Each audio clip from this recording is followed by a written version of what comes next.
Little Milo woke up because of loud noises in the street. He went outside to see what was happening. The Romans, led by Senator Corva, were attacking the Celts to stop their rebellion. Milo saw his father, the leader of the Celts, being killed by the soldiers. His mother tried to save him, but a rider knocked her down. Corva also killed Milo's mother and ordered the execution of all Celts. Scared for his life, Milo pretended to be dead. Milo and other bodies were dumped in a pile, and the nomad settlement was burnt. The next morning, Milo climbed out of the pile of corpses and saw his parents hanging from a nearby tree. He escaped and tried to survive, spending a night under a tree in the forest. However, a slave owner found him 17 years later in Londilium. In Londilium, the Greek and Bellotta arrived at the local amphitheater and noticed something new. Milo, now a gladiator, appeared in the arena. He easily defeated 3 Romans, impressing the Greek. The Greek decided to redirect Milo to Pompeii, closer to Great Rome, so he wouldn't fight in the outback. On the way to Pompeii, Milo noticed Cassia, a charming girl and the daughter of a wealthy citizen managing Pompeii. A wagon mishap caused the horse to fall, and Milo, showing kindness, saved the horse from suffering by twisting its neck. Cassia felt sympathy for him. In Pompeii, Cassia, along with her friend Ariadne, went for a walk and later met her parents. She didn't want to talk about why she had to flee from Rome after being there for a year. In the evening, she visited her beloved horse, and Milo found himself in the amphitheater's basement with other gladiators. Atticus, a friend of the Greek, noticed Milo and bet that he wouldn't survive the night. Several gladiators provoked Milo into a fight, leading to him killing one and severely injuring another. The Greek asked Bellotta to take better care of Milo and sent him to Atticus's cage. Meanwhile, Vesuvius, the nearby volcano, woke up, causing tremors. Felix, a character, saw the lake churning and tried to escape. However, the frightened horse threw him off, and he fell into the ground. The next morning, Atticus tried to get Milo's name, but Milo ignored him, not trusting anyone. Once in the arena, Atticus, the local gladiatorial champion, talks to Bellotta, the overseer.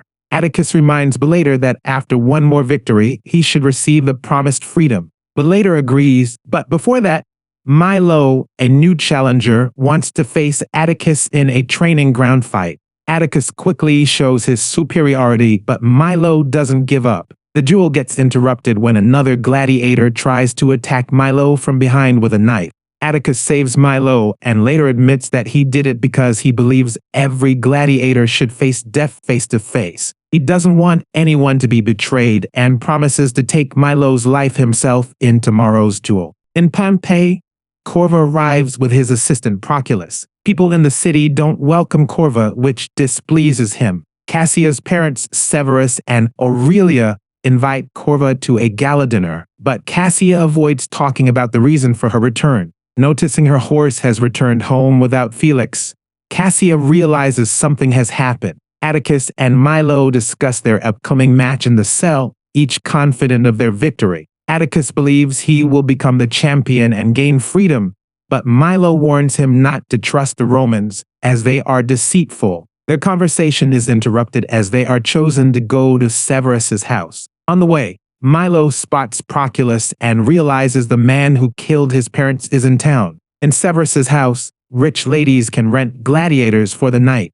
Meanwhile, a wealthy citizen meets with Corva and shows him plans for a new amphitheater. The emperor won't invest, but Corva is willing to cover all costs if Severus brings his daughter to him. Atticus, with his dark skin, attracts attention, while Milo is focused on Cassia, noticed by her friend and mother. Severus finds Cassia and asks her to meet Corva. When she sees Corva, it's clear they knew each other before, and it was because of him that Cassia left Rome. During the party, Vesuvius wakes up, causing a small earthquake, frightening both people and horses. After learning her horse is out of control, Cassia becomes concerned. Cassia asks Milo for help with a horse at the stable. Bellotta, who manages the gladiators, can't refuse, so Milo goes in alone. He calms the horse easily, and Cassia, who followed him, sees that everything is okay. She suggests that Milo should use this opportunity to escape,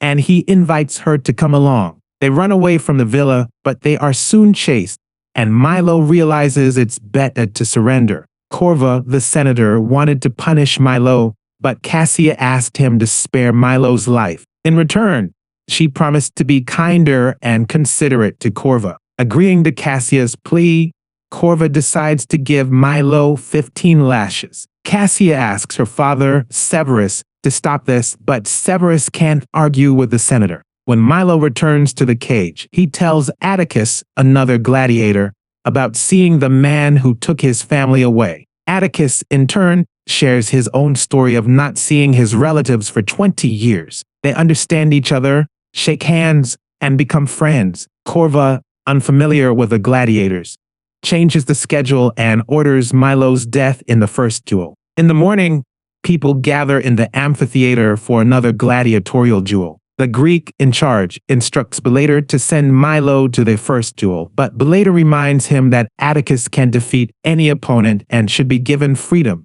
The Greek changes his mind and orders Atticus to go after Milo. He notices cracks in the ceiling, but Severus refuses to reschedule the duel. Feeling something terrible is coming, the Greek decides to leave the city. A staged fight is organized in the arena, recreating the Roman suppression of the Celtic rebellion. Milo, Atticus, and other gladiators are chained to a tree and surrounded by others dressed as Roman soldiers. In an uneven battle, Milo and Atticus defeat their opponents one by one. Offending Corva, Milo breaks the Roman standard. Milo decides to punish Corva and throws a piece of the standard at him. Proculus saves Corva, and Milo and Atticus are surrounded by archers. Corva is about to order their execution, but Cassia intervenes. She gives a thumbs up to save Milo and gets support from the audience. Cassia asks Corva not to harm Milo, and in return, she offers to become his wife as long as he doesn't harm her parents.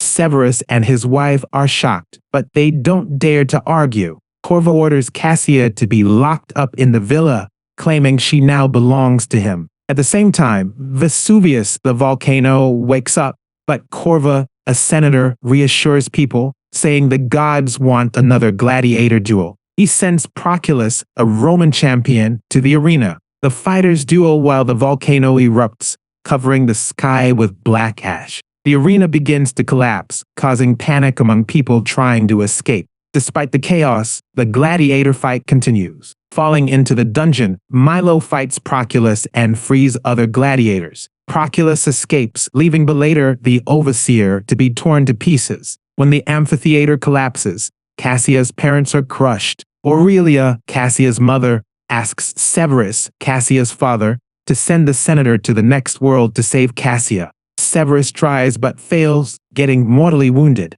He falls asleep holding Aurelia's hand. Proculus meets Corva and takes him to the harbor. Meanwhile, the Greek pays guards generously to let him on a ship to sail away from the coast. The gladiators go to the arena, seeing Cassia's parents before they pass away. Aurelia asks Milo to take care of Cassia, locked in a villa at the foot of Vesuvius. Atticus suggests running to the harbor, but Milo insists on staying with Cassia. Inside the villa, Milo rescues Cassia from the collapsing and burning building. Cassia's friend isn't as lucky. The rock takes her body with it. Due to a stampede in the dying city, Corva orders to take the lives of everyone in their way. A burning volcanic boulder changes his mind. Atticus runs towards the harbor but sees a monstrous tsunami in the sea. He saves a baby and reunites her with her mother after the tsunami passes. Milo and Cassia wait for the rocks to stop. When it seems calm, Vesuvius continues to spew stones, and Pompeii is in danger of disappearing.